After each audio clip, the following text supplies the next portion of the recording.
I've been making a lot of DIYs and upcycles over the last month, and I wanted to share it with you today just in case it gives you some inspiration for your own projects. This video is all the clothes that I made, but I have another video coming out that's just the accessories because I don't want this video to be a long ass mess. So tune into that next week. And for now, let's get into the projects. This shirt is already pretty much perfect for the whole vampire punk theme we've got going on over here, but I haven't worn her in months. And the reason for that, I think, is just too much red.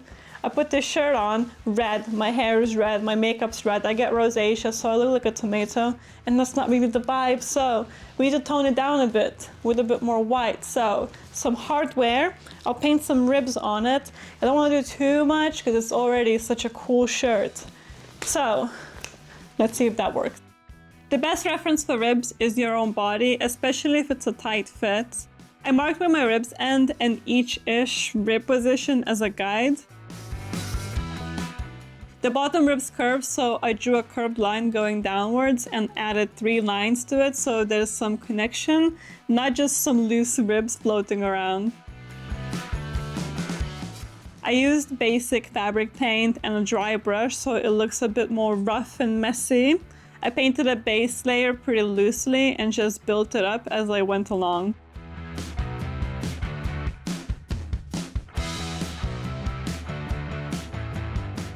I also curved the ends of the ribs to give it some dimension as well because ribs do curve around.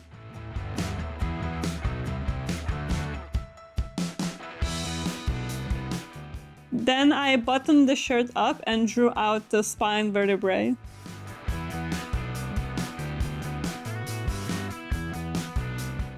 For some extra decoration to the front, I added some eyelets to the collar, which is a classic for my projects at this point. Now, the back was looking boring and I had this leftover belt that we used for making chokers. So I cut it up to make an A shape for the punk portion of this upcycle.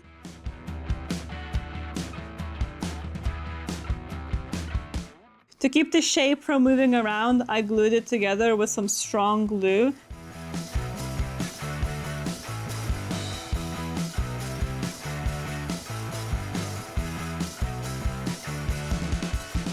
And then used fabric glue to glue it onto the shirt. The best idea would be to sew it on, but I have zero patience. For some cohesiveness, I wanted to paint some framing strokes around the A, and then that turned into just painting white all around it, just because I got really into it and didn't want to stop. So I just kept adding on, but I'm very happy with the end result.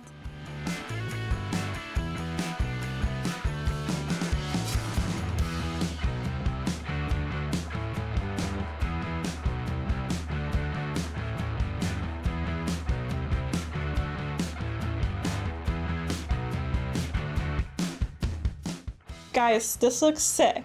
This looks amazing. It turned out so well, but I know what you're thinking.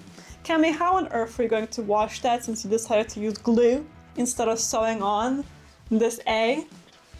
With great difficulty, because I did not think that far ahead, because this is like creative self-expression to me. I get a thought and I immediately execute it. Otherwise, I will never do it. So, will I probably have to keep regluing the A every single time I wash this shirt? Maybe. Maybe I'll get around to sewing it on, even though it will be extremely difficult because it is very thick, fake leather. We'll see what happens. I will burn that bridge once I get to it. But for now,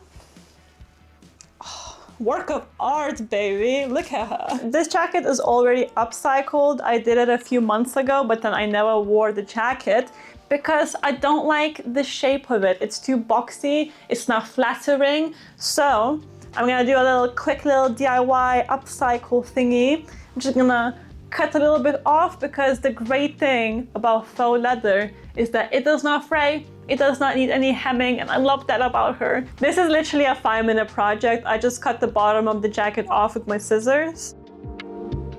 And then I added a few eyelets to give it a bit more edge.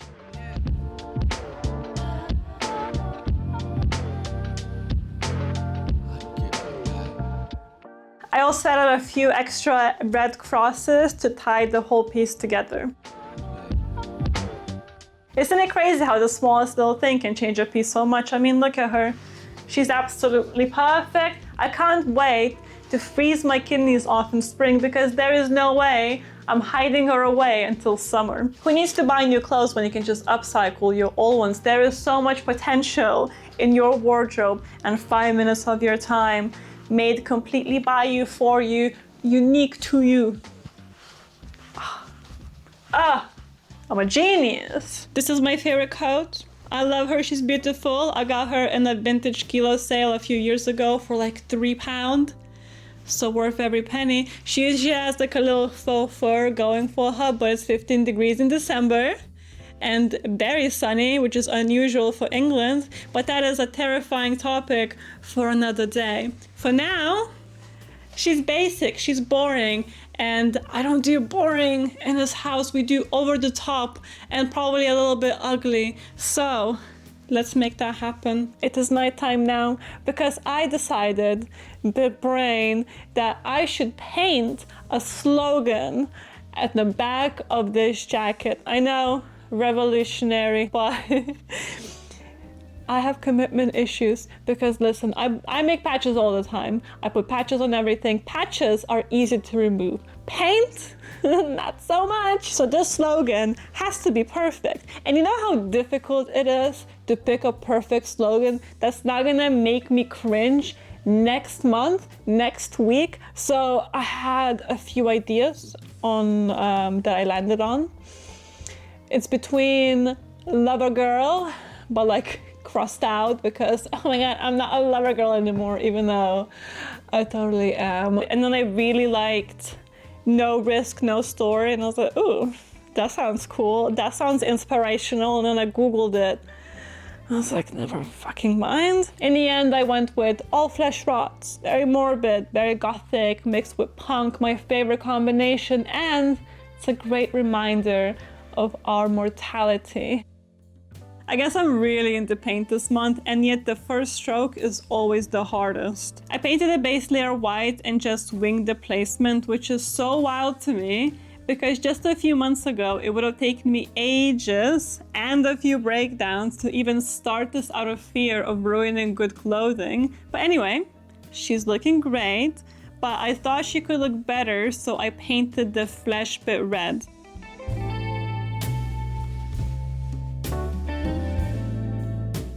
And then once again, I forgot how to stop adding to the piece. So I ended up mixing a darker red, a little too dark if you ask me, and I painted it on top again to give it a bit more fleshy, gross vibe. Say what you want, but I think I definitely achieved the open wound flesh vibe, even though that's probably not the best course for a fashion piece. So in my attempt to make it look realistic and creepy and gross, I may have made it a little bit too gross. But my only issue with it really is the fact that you can't really read the word from afar. It's too dark. So I'll see what it looks like once it dries in like natural light. But for now, I love it. I dig it. And I really hope that it works out. I can't stop looking at it. It looks so cool. But I might have to paint it over white again. As much as I love how the back turned out, the front is looking dull and I hate it. I hate it. It needs more red, more red. So tartan or just straight up red? Imitation cuts or tartan straps? I decided we have enough roughness in the back, so some straps would give it a nice balance. To make a strap, you'll need a rectangle that's whatever length you like plus double the width you like and seam allowance. Then I hem the sides by folding over once and sewing it down with a straight stitch. Folded the right sides together and sewed it with a straight stitch.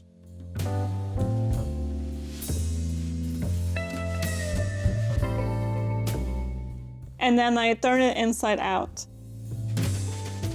To make it flat, I used an iron and then top stitched it with the smallest seam allowance. And then did it all over again 5 more times. For a harness look, I attached 3 of the straps to a ring.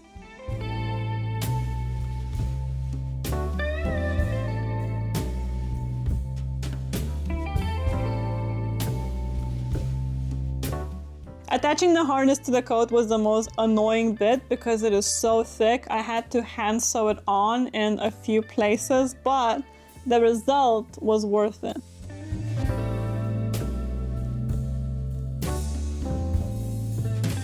I am so happy I didn't ruin this coat, you have no idea. She turned out so well, it was very experimental, but I did it. I made it so much cooler, and now it is still my absolute favorite coat, and it will only get better. I love these harnesses. I'm probably gonna put a few more, like along the back and along the sides, more on the bottom, so that it's more connected to everything. I wanna add more to the sleeves. I wanna add more to the back, maybe some more to the hood. The possibilities are endless. I made this plaid skirt a while ago and I never made a tutorial for it because it was made from scraps and vibes, so literally no pattern at all. And I miss her. I don't have her anymore, so today, hopefully, I can recreate her and make her out of this green plaid instead, because look how beautiful it is. I want more green in my wardrobe, so let's see what we can do. The top piece was really just winging the pattern. I just divided the rectangle into 4 equal sections and then used the first quarter to make the dip in the back and the 4th quarter to make the skinny space for the belt, and then connected it with a curve. And then cut out 2 of those pieces so that when we pleat it together, it'll be one cohesive piece. To start, find the middle of the piece. We're doing loose pleats, so just pinch a bit of fabric and fold it in and keep repeating it until you reach the end. Then from the middle again, do it in the opposite way until you reach the end. You might need to keep adjusting the pleats until you're happy with the final length that would fit your hips. For the top pieces, we are doing tighter pleats, for which I'm using a fork for a more uniform look. Leave some space for hemming. Then turn the fork upside down and insert it in between the fabric and fold it inwards away from the middle of the project. Keep repeating it until you reach the middle. Then grab the other piece, leave some space for connecting the two, about 2 inches, and then pleat it again, but in the opposite direction until you reach the end. Then the annoying bit is sewing down each pleat by about 2 inches.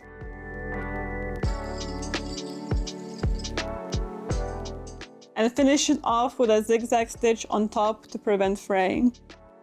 Once that's done, we're gonna sew the 2 pieces together at the middle. For that, I hemmed the middle sides by folding over twice and sewing each down with a straight stitch. And then putting the pieces on top of each other and sewing it down again.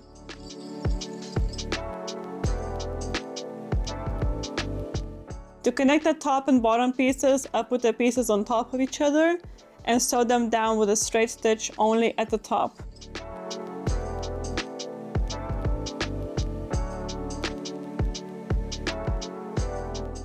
Then top stitch it to make it nice and neat. The last bit is to add a belt. I have a stash of broken old harnesses, but you can use old belts or anything else with a buckle. You can also make 2 long straps and then sew them in between the 2 pieces and just tie it on. And that is the final piece. This is probably not the most in-depth explanation for how I make this, but not gonna lie, I make all my projects with just vibes and by trial and error. So look at it as a more of a guideline to stray away from. And if you have any questions, you can always ask me in the comments.